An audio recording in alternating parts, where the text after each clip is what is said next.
एक बार की बात है कि एक बहुत बड़ी आर्ट गैलरी ने एक कॉन्टेस्ट डिक्लेयर किया।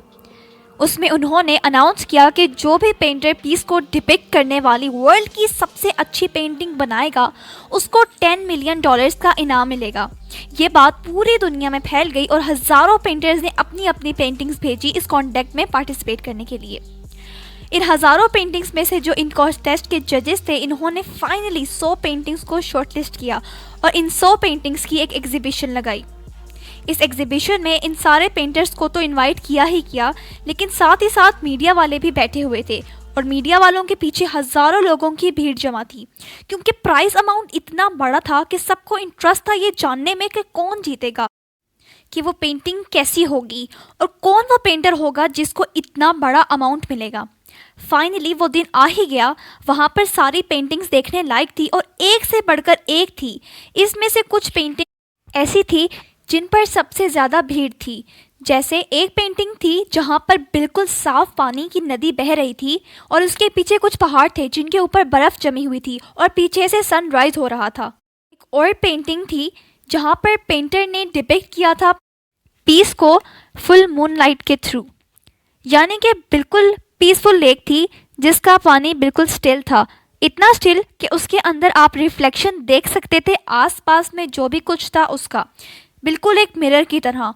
और बिल्कुल डार्क आसमान पर कुछ सितारे चमक रहे थे जिसके बीच में एक चांद चमक रहा था।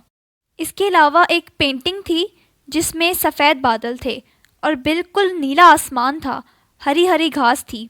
यानी कि सारी ही पेंटिंग्स ऐसी थीं जिन्हें देखकर दिल को सुकून मिल रहा था। तो कॉन्टेस्ट बहुत ही टफ था क्योंकि सारी पेंटिंग्स एक से बढ़कर एक थी। तो जजेस के लिए ये शॉर्टलिस्ट करना कि कौन सी पेंटिंग बेस्ट है, that was very very difficult. लेकिन वो मोमेंट आ ही गया जब जजेस ने अपना माइंड मेकअप कर लिया था। एक पेंटिंग को इन सारी पेंटिंग्स में से सेलेक्ट कर लिया। इस पेंटिंग को एक बड़े से कर्टन के पीछे रख दिया। सामने पेंटर्स बैठे थे, मीडिया वाले थे और हज़ारों लोगों की भीड़ जमा थी। सबकी क्यूरियोसिटी बढ़ती चली जा रही थी क्योंकि अमाउंट बहुत बड़ा था। लेकिन जैसे ही पर्दा हटा और सामने से सबने उस पेंटिंग को देखा तो सब हैरान रह गए। सब एक दूसरे की शक्ल देखने लग गए। किसी को कुछ समझ ही नहीं आ रहा था कि ये एक्चुअल में हो क्या रहा है, कि वो पेंटिंग जो वहाँ पर दिख रही थी वो दूर दूर तक किसी शांति या सुकून को कहीं से डिपिक्ट नहीं कर सकती थी। तो सबको लगा कि शायद इस आर्ट गैलरी से कोई गलती हुई है या जजेस से कोई मिस्टेक हुई है और किसी गलत पेंटिंग को वहाँ पर रख दिया है। तो कुछ पेंटर्स एक साथ गए और जाकर के इस आर्ट गैलरी के ओनर से मिले और जाकर के इससे पूछा कि क्या ये कोई गलती है, कि आपने गलती से कोई और पेंटिंग तो वहाँ पर नहीं रख दी। तो आर्ट गैलरी का ओनर थोड़ा सा मुस्कुराया और बोला, नहीं, ये पेंटिंग बिल्कुल ठीक है, जजेस ने इसी पेंटिंग को सिलेक्ट किया है और यही पेंटिंग आज की विनर है।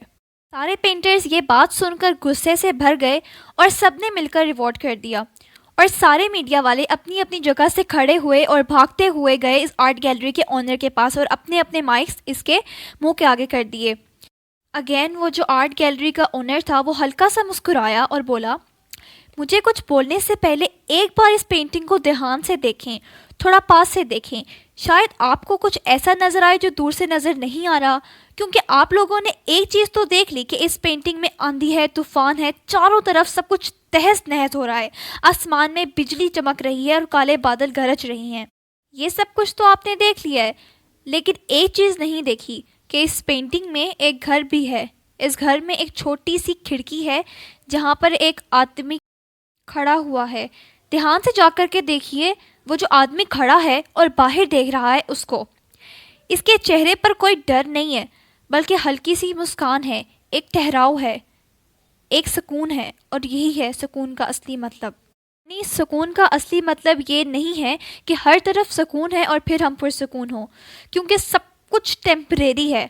असली सुकून का मतलब ये है कि हमारे बाहर चाहे जो कुछ भी हो रहा हो, हम अंदर से पूरी तरह पुरसुकून हो, हमारा दिल पुरसुकून हो। अगर हमारा दिल पुरसुकून नहीं है तो आप किसी को कितनी भी पुरसुकून जगह ले जाओ, खूबसूरत से खूबसूरत जगह पर ले जा कर के बिठा दो, वो वहाँ पर भी दुखी ही हो जाएगा। क्योंकि दूसरी तरफ जिसका दिल पुरसुकून है, उसके बाहर चाहे जो कुछ भी हो रहा हो, चाहे मौसम जैसा भी हो, चाहे उसके आसपास सब कुछ तहस नहस हो रहा हो, चारों तरफ तूफान हो, लेकिन वो अंदर से बिल्कुल पुरसुकून रहेगा और यही है सुकून का असली मतलब।